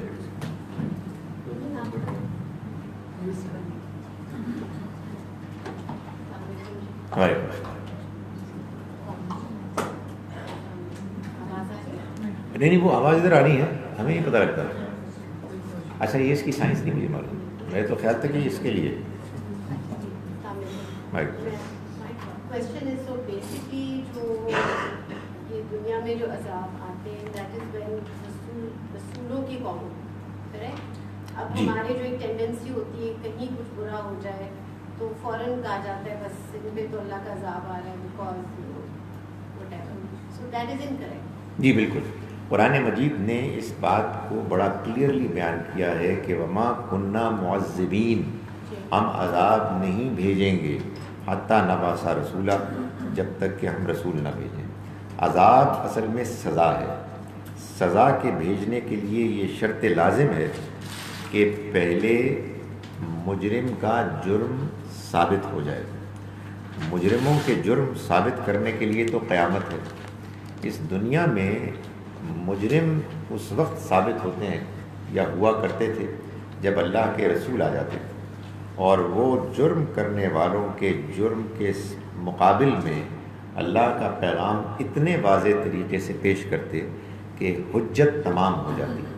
اس کے بعد ایک ڈیڈ لائن کے گزرنے کے بعد اللہ کا عذاب آتا. اس طرح کا کوئی عذاب اب نہیں آئے گا. ہاں البتہ چونکہ اللہ نے ابراہیم علیہ السلام کے بعد ان کی اولاد کو وہی ذمہ داری سونپ دی ہے کہ جو پہلے وہ رسولوں کو سونپے ہوئے تھا، یعنی دنیا کے سامنے اللہ کا پیغام پیش کرنا اور اس کے ریپرزینٹیٹیوز بننا، اس کے گواہ بننا. یہ اللہ نے اولاد ابراہیم کی ذمہ لگایا، پہلے بنی اسرائیل کے 2000 سال تک یعنی یہودیوں کے، اور اب بنی اسماعیل کے نبی صلی اللہ علیہ وسلم سے لے کے اور اب تک. اللہ نے اس خاندان کے بارے میں بھی یہی طے کیا ہوا ہے کہ اگر وہ اس دنیا میں رہتے ہوئے اس ذمہ داری کو ٹھیک طرح سے نبھائیں گے کہ جو اللہ نے ان کو سونپی ہے، تو وہ اس دنیا میں لازماً سرخرو ہوں گے، سب نیشنز کے مقابلے میں بہتر ہوں گے، اسٹرانگ ہوں گے، ترقی یافتہ ہوں گے، ان کی عزت ہوگی. یہ خدا کا فیصلہ ہے. اور اگر انہوں نے اللہ کے پیغام کو سنجیدگی سے نہیں لیا تو اسی دنیا میں انہی لوگوں کے ہاتھوں ذلیل ہوں گے، پٹیں گے کہ جن کے سامنے انہیں پیغام پیش کرنا تھا. اب یہ سزا ایسے نہیں ہوگی کہ کسی بستی میں کسی افراد پہ آئے گی، یہ پوری قوم، آپ کہیے بنی اسماعیل جو امت ہے اور ان کے پھر ماننے والے جو ہم ہیں پیریفری ان کے. پہلے یہ معاملہ ہوا بنی اسرائیل کے ساتھ، ابھی بھی ہو رہا ہے، لیکن وہ اب یوں سمجھیے کہ اللہ کے اس اسکیم کے پوائنٹ آف ویو سے بیک گراؤنڈ میں چلے گئے ہیں. اب یہ اللہ کا پیغام ہے قرآن مجید، اور اللہ کے پیغمبر صلی اللہ علیہ وسلم کے ماننے والے بنی اسماعیل خاندان ابراہیم کے عرب لوگ، اور پھر انہی کے ساتھ ہم بھی اب نتھی ہو گئے ہیں، لنک ہو گئے ہیں. تو ہم اگر اپنا رول صحیح ادا نہیں کریں گے تو بحیثیت مجموعی ہم ذلیل ہوں گے، اور ذلیل ہونے کا مطلب یہ ہے کہ دوسری اقوام ہمارے اوپر غالب ہوں گی، اور یہ اللہ کی مرضی سینکشن سے ہوگا. تو یہ ایک فرق ہے. Welcome back. میرا ایک سوال ہے ریفرنگ ٹو پروفٹ یونس علیہ السلام، جو کہ مچھلی والے کہلائے جاتے ہیں، اور آپ نے کہا کہ وہ مچھلی کے پیٹ میں چلے گئے تھے کہ انہوں نے کوئی گمراہی کی تھی یا انہوں نے کوئی غلطی کی تھی. تو یہ پتہ نہیں ہماری سب کانٹیننٹ میں ہے یہ کہ وہ ایک آیت پڑھتے ہیں 1.25 لاکھ دفعہ، وہ لا الہ الا انت سبحانک انی کنت من الظالمین. یہ انہوں نے واقعی کہا تھا، اور میں پوچھنا چاہ رہی تھی کہ یہ واقعی مشکلات میں ایک میریکل کہتے ہیں اس ملک میں میریکل ایک وظیفہ ہے. دیکھیے پہلی بات تو یہ ہے کہ کوئی گمراہی نہیں تھی ان کے ہاں، نعوذ باللہ.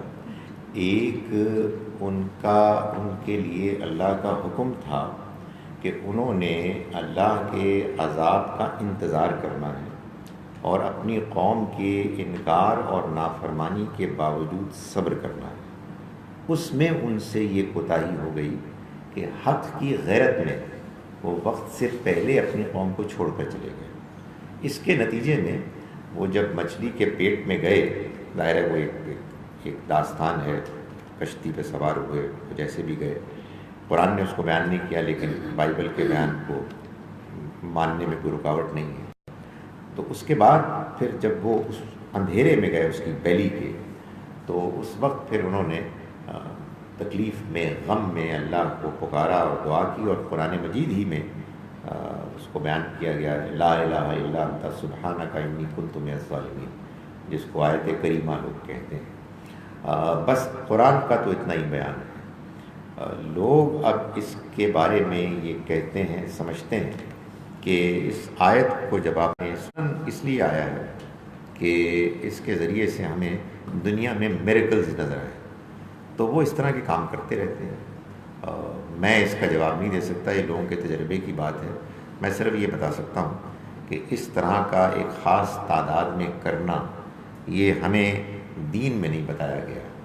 ہمیں اللہ کے دین کے معاملے میں جو فیصلے کرنے چاہیے وہ وہی ہونے چاہیے کہ جو اللہ نے یا تو اپنی کتاب میں بتائے ہیں یا اللہ کے رسول صلی اللہ علیہ وسلم نے اپنے ارشادات میں بتائے ہیں۔ تو ان دونوں میں تو کوئی چیز نہیں ہے، بھائی لوگوں کے تجربات ہیں، اور لوگ بڑے فیسینیٹ ہوتے ہیں اس طرح کی چیزیں سن کے، اور ان کو اس سے کوئی دلچسپی نہیں ہوتی کہ وہ تحقیق کریں، ریسرچ کریں اور یہ طے کریں کہ یہ بات دین میں کہیں بیان کی گئی ہے یا نہیں کی گئی۔ Thank you sir. جی السلام علیکم۔ میں نے یہ پوچھنا تھا کہ دنیا میں جو بہت بڑے بڑے ڈیزاسٹرز آج کل آتے ہیں، فار ایگزامپل یہ جیسے کاغان میں آیا اور پوری کے کتنے ہزاروں بچے اسکولوں میں مر گئے اور یہ سارا کچھ ہوا، اور اسی طرح سونامی آیا ادھر اور ادھر، تو کیا اس کو دین کے حساب سے ہم ایکسپلین کر سکتے ہیں یا صرف ہم یہی کہیں گے کہ یہ موسم کا پرابلم تھا؟ دیکھیں یہ بالکل ایسے ہی ہے جیسے کہ اس دنیا میں ہر انسان جب آتا ہے تو وہ چلا جاتا ہے۔ ظاہر ہے کہ انسان کے مرنے کی کوئی نہ کوئی ہم توجیہ کرتے ہیں، لیکن یہ تو نہیں کہتے کہ ان کو موت آ گئی اس لیے کہ یہ برے آدمی تھے یا بری خاتون تھے۔ ہر انسان کو موت آنی ہے۔ اللہ تعالیٰ اسی طرح سے بعض اوقات بہت سے لوگوں کو ایک ساتھ اس دنیا سے اٹھا لیتا ہے، اور وہ اس واقعے کو دوسرے لوگوں کے لیے ایک یاد دہانی کا ذریعہ بنا دیتا ہے۔ اس میں کوئی سزا، کوئی کسی کی غلطی کا نتیجہ نہیں، سوائے اس غلطی کے جو آبویسلی جس کی طرف توجہ کرنی چاہیے کہ آفٹر آل اگر ایک برج پر 10-15 لوگ کھڑے ہو سکتے تو 25 لوگ کیوں گئے تھے؟ یعنی وہ تو بالکل صحیح ہے۔ ہماری کوتاہیاں ہوتی ہیں، ہماری غفلت ہوتی ہے۔ آپ اوور اسپیڈنگ کریں گے اور جہاں 120 کلومیٹر پر گھنٹہ کی آپ کو اجازت ہے، آپ 180 پر چلائیں گے اور ٹائر پھٹے گا تو پھر تو یہ ہوگا۔ ظاہر ہے اس پر تو توجہ دینی چاہیے۔ اگر مریض اپنے مرض کا علاج نہیں کرے گا ٹک کر تو ظاہر اس کا نتیجہ نکلے گا۔ لیکن یہ جو ہمارے ہاں قرآن مجید نے ہم کو بتایا کہ بعض قوموں کو ان کی اخلاقی بیماری کی وجہ سے عذاب آیا، اس طرح کا عذاب اب ہمارے سامنے کلیئرلی اس کانفیڈنس اور ورڈکٹ کے ساتھ نہیں آئے گا کہ یہ اصل میں اس جرم کی پاداش میں پکڑے گئے، اس لیے کہ یہ ورڈکٹ تو صرف اللہ کے رسول ہی دے سکتے تھے، اور اللہ کے آخری پیغمبر صلی اللہ علیہ وسلم کی آمد کے بعد اب ہمارے پاس وحی کا کوئی ذریعہ باقی نہیں رہا۔ البتہ یہ ضرور ہے کہ انفرادی حیثیت میں ہمیں اگر کوئی نقصان ہوتا ہے، کوئی پریشانی ہوتی ہے، تو لازماً ہم کو دیکھنا چاہیے کہ کہیں اس میں ہماری کوئی کوتاہی نہیں تھی۔ میں آپ کو پوائنٹ آؤٹ نہیں کر سکتا، آپ مجھے نہ کریں، اس لیے کہ میں کسی کے بارے میں کچھ نہیں جانتا۔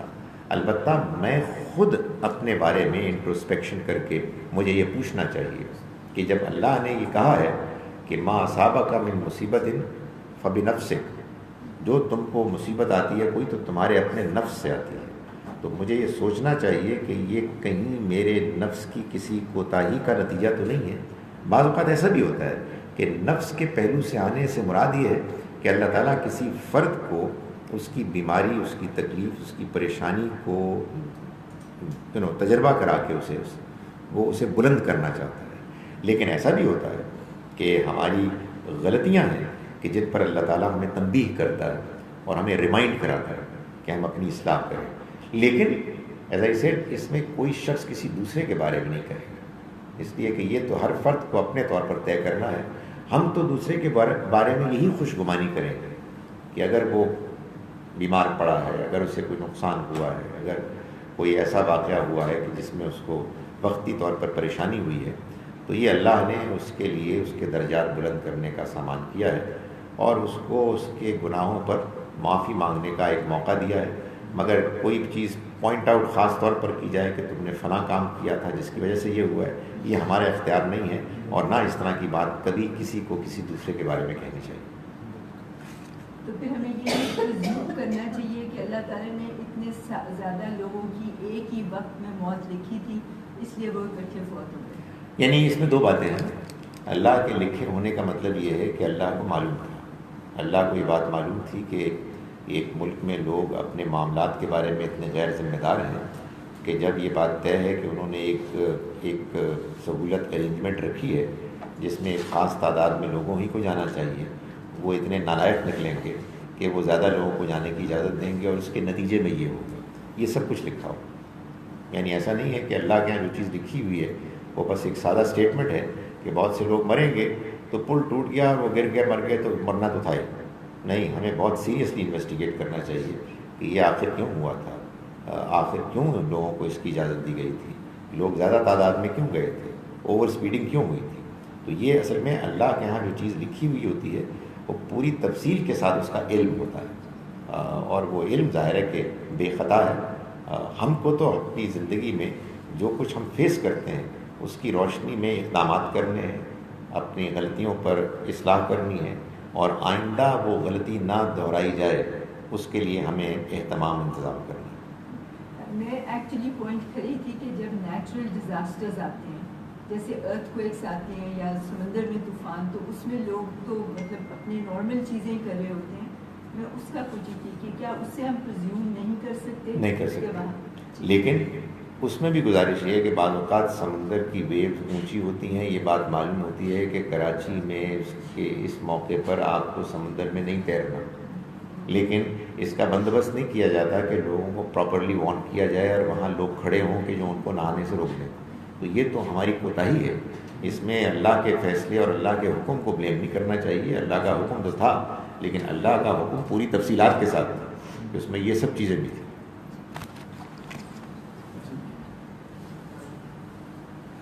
سر، ہم نے پچھلے سال سیشنز کیے تھے زکوٰۃ، اس کے نصاب اور اس کے بارے میں بات ہوئی تھی، پر کچھ یاد دہانی اپنی بھی چاہ رہا ہوں میں، اور کسی ایک دوست کا سوال بھی ہے کہ وہ اس وقت ایک ایسے گھر میں مقیم ہیں جو ان کے ان لاس کا ہے، اور ان کے پاس ابھی 2 پلاٹ موجود ہیں، اور ایک پہ وہ گھر بنا رہے ہیں اور ایک کو بیچ کر بنانے کا ارادہ رکھتے ہیں. تو کیا ان کو ان پلاٹس کے اوپر بھی اس وقت زکوٰۃ دینی ہوگی؟ کیونکہ ابھی تو یہ ایک پلان کی صورت ہے جو ابھی ایگزیکیوٹ نہیں ہوا پوری طرح سے، یا وہ یہ سمجھیں گے کہ یہ ان کے رہائش کے لیے دونوں چیزیں ہیں اور اس پہ ان کو زکوٰۃ دیں؟ میری اپنی انڈرسٹینڈنگ میں ظاہر اس میں اختلاف ہو سکتا ہے کہ اگر یہ بات ان پر پوری طرح واضح ہے کہ انہیں یہ پلاٹس اپنے مکان ہی کے لیے رکھے ہوئے، اور اگر ان کے پاس 2 ہیں جن میں سے ایک پہ مکان بنانا ہے اور دوسرا بیچ کے بنانا ہے، تو یہ کام شروع ہو جانا چاہیے. میرا مطلب یہ ہے کہ ظاہر ہے کہ اب تو ایگزیکیوشن کی ٹائم آ گیا. جی، اصل میں وہ کر چکے ہیں ایسا کہ ایک کو بیچ کے اس کے پیسے بھی بینک پہ رکھے ہیں، اور اب وہ اس چیز میں is perplexed whether he has to pay zakat on that amount اور ناٹ، بیکاز بلڈنگ بھی ان کا شروع ہو گیا ہے کام، لیکن وہ اب اس چیز سے اندیشہ ان کو یہ ہو رہا ہے کہ اگر وہ زکوٰۃ ادا نہ کریں تو ایسا نہ ہو کہ ان سے دلا سکتے. دیکھیں، گزارش یہ ہے کہ جب آپ اپنے مکان میں رہتے ہیں تو آپ کا مکان جو ہے وہ ظاہر ہے کہ ایک دولت کی شکل ہوتی ہے، اس کی ایک ویلیو ہوتی ہے، مگر آپ اس پہ زکوٰۃ نہیں دیتے.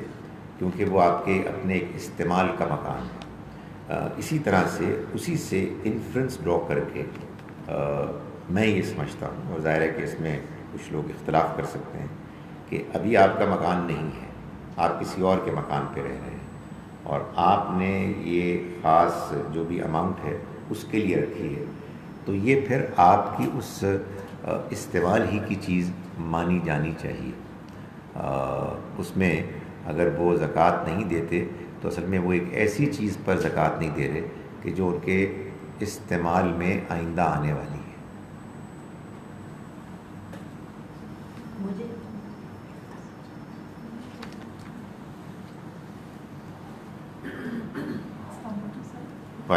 سر میرا کوشچن یہ ہے کہ جو آپ نے کل بتایا تھا کہ جو نماز تراویح ہے یہ تہجد ہی ہے بیسکلی. جی سر آپ نے پہلے یہ بتایا تھا نبی سسٹم جو ہے وہ 11 رکعت پڑھتے تھے. جی سر اس میں میرا کوشچن ہے کہ ہم 20 میں کیوں جاتے ہیں؟ ہم کس پہ 20 رکعت کیوں پڑھتے ہیں؟ معلوم یہ ہوتا ہے کہ نبی اکرم صلی اللہ علیہ وسلم سے اجازت پا کر صحابہ کرام نے جو نماز تراویح پڑھی وہ 20+3 تھی. سو چونکہ اس میں کوئی تعداد کی قید ہے ہی نہیں، حضور نے جو پڑھی وہ ظاہر ہے کہ آئیڈیل ہے، لیکن وہ آئیڈیل ہے تہجد کی نماز میں، یعنی اس ٹائم پر جو صحابہ کرام نے پڑھی. خبر یہ کہ زیادہ قابل اعتماد ذرائع سے ملی ہے کہ وہ 20 اور 3 پڑھتے تھے، لیکن یہی نہیں ہے. مدینہ منورہ ہی میں 39 بھی پڑھی جاتی تھی، یعنی 36+3. یہ فرق کیوں ہے؟ یہ فرق اس لیے بھی ہے کہ بعض لوگوں کو پورا قرآن یاد ہوتا ہے، بعض کو کچھ کم ہوتا ہے، بعض کو چھوٹی صورتیں یاد ہوتی ہیں.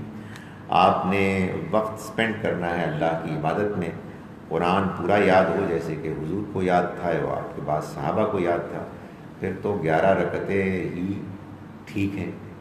لیکن آپ نے وقت اتنا ہی گزارنا ہے، لیکن کچھ اس کو کم اس میں تلاوت کی سپینز میں بانٹ کر مگر رکعتوں کی تعداد بڑھا کر، تو اس کی بھی گنجائش ہے، اس کی اجازت ہے.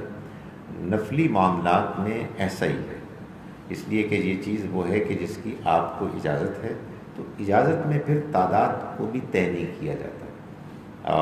مگر اس میں کوئی شک نہیں ہے کہ تہجد کی نماز جب آپ پڑھیں گے اور آپ آئیڈیل تعداد میں پڑھنا چاہتے ہیں تو وہ 11 ہے.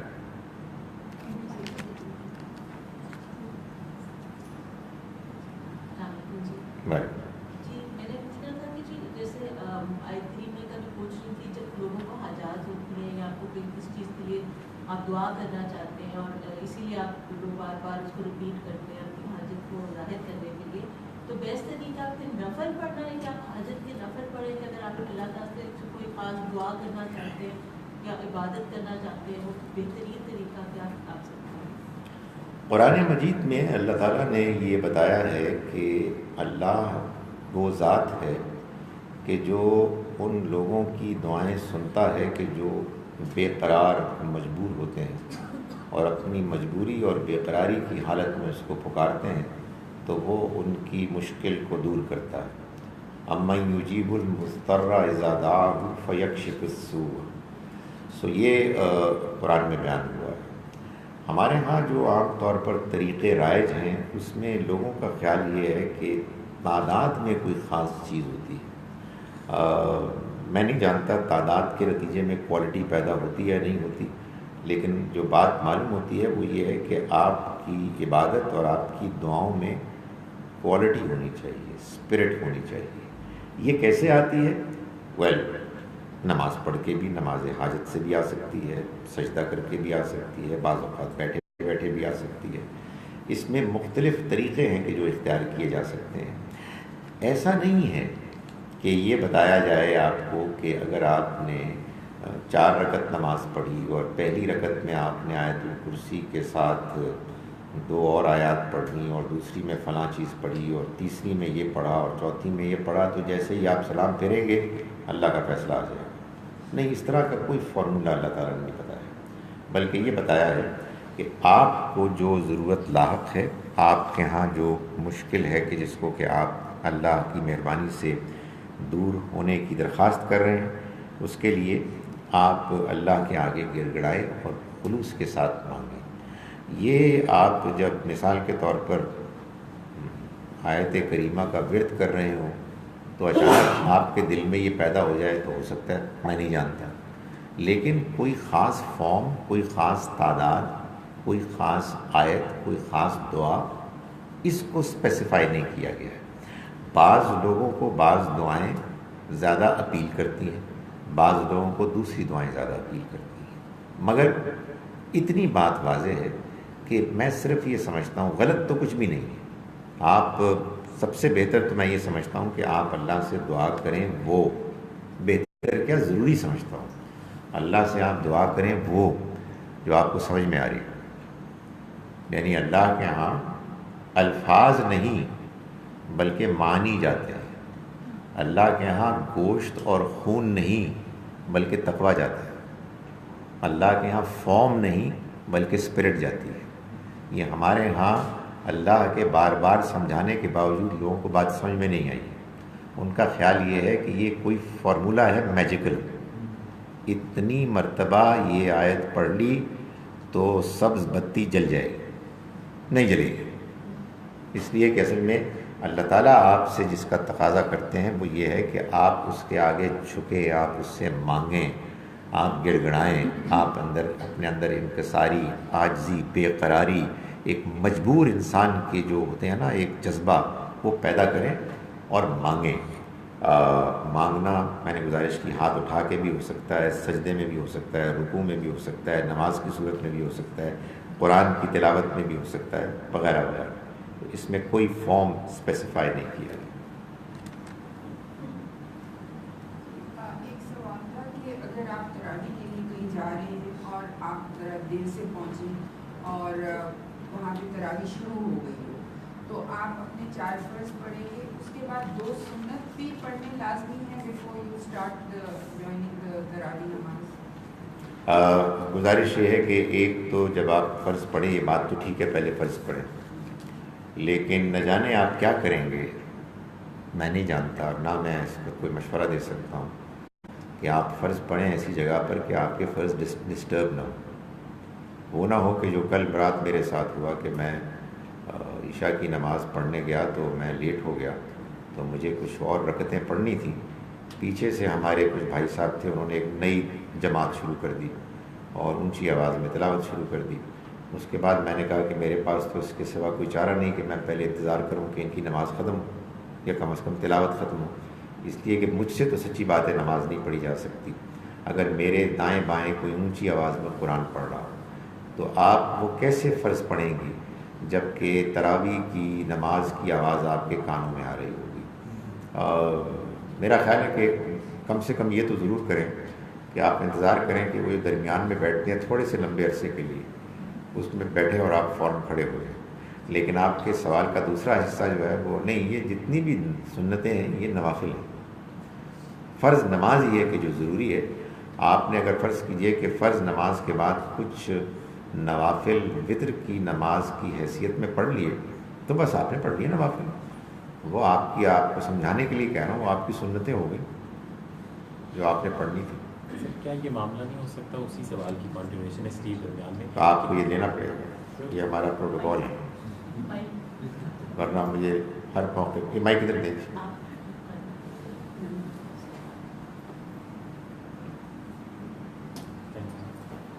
کہ تراویح کی جماعت میں امام کی نیت تو تراویح کی ہے، تو پیچھے جو مقتدی ہے ان میں سے اگر کسی کی فرض نماز رہتی ہے تو اس میں شامل ہوں اپنی نیت کر کے فرض کی، اور وہ اس والی فکرت پہ بھی شامل ہو جائیں۔ ہاں، that is not a bad idea, یہ بات ٹھیک ہے کہ آپ ان کے پیچھے کھڑے ہو جائیں اور فرض نماز کی نیت سے، اور آپ نے 2 رکعتیں تو وہ پڑھ لی جو انہوں نے پڑھی، اور اس کے بعد جب وہ سلام پھیریں تو آپ 2 اور مزید پڑھ لیں، یہ ٹھیک ہے، ایسا بھی ہو سکتا ہے۔ جزاک اللہ، یہ گڈ آئیڈیا، یہ ہے نا ان میں ایک انوویشن۔ سر اس دن میں گاندھی صاحب کی بک جو ہے میزان. اس میں یہ پڑھی تھی نماز کے بارے میں کہ رسول پاک صلی اللہ علیہ وسلم نے منع کیا کہ سجدے میں قرآن کی تلاوت نہ کریں. تو میں کبھی کبھی سجدے میں ربنا آتنا فی الدنیا حسنۃ، مطلب یہ چھوٹی چھوٹی ورسز جو ہیں جو دعائیں ہیں ایکچولی لیکن ہیں وہ قرآن کی، وہ میں اپنے نارمل وہ سجدہ سبحان ربی اعلیٰ کے بعد پڑھ لیتی ہوں. تو یہ مجھے نہیں کرنا چاہیے. نہیں، اس سے مراد قرآن کی تلاوت ہے، یہ تو دعا ہے، یعنی دعا تو آپ کر سکتی ہیں. قرآن کا پارٹ ہی ہے. اس سے مراد یہ تھی کہ آپ یہ نہ کریں کہ الف لام میم ذالک الکتاب لا ریب فیہ، یہ شروع کر دیں. یہ تو آپ دعا پڑھی، قرآن میں سے دعا تو آپ پڑھ سکتے ہیں. وہ وہاں سوال تھا جی، وہاں سے ہم نے وہ ایک خاص مصلحت کے تحت لے لیا تھا.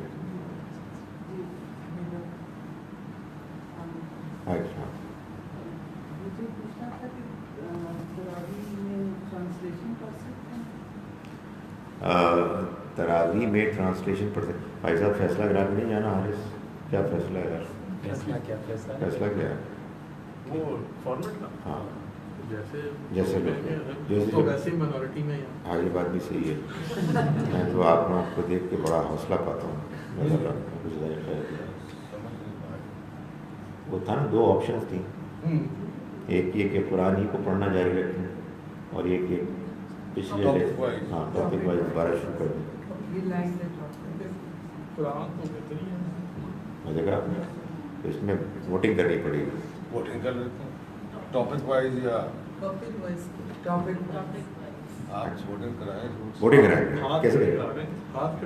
ہاں میرا خیال ہے ٹھیک ہے. تو ہم جو لوگ یہ چاہتے ہیں کہ ہم ٹاپک وائز جیسے پچھلی مرتبہ کیا تھا وہی ٹاپکس دہرائے جائیں گے.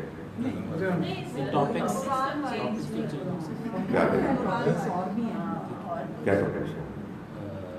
میں نے پورا آپ کو اسلام بتا دیا تھا. یہودیت کے بارے میں مجھے پتہ ہی نہیں کچھ.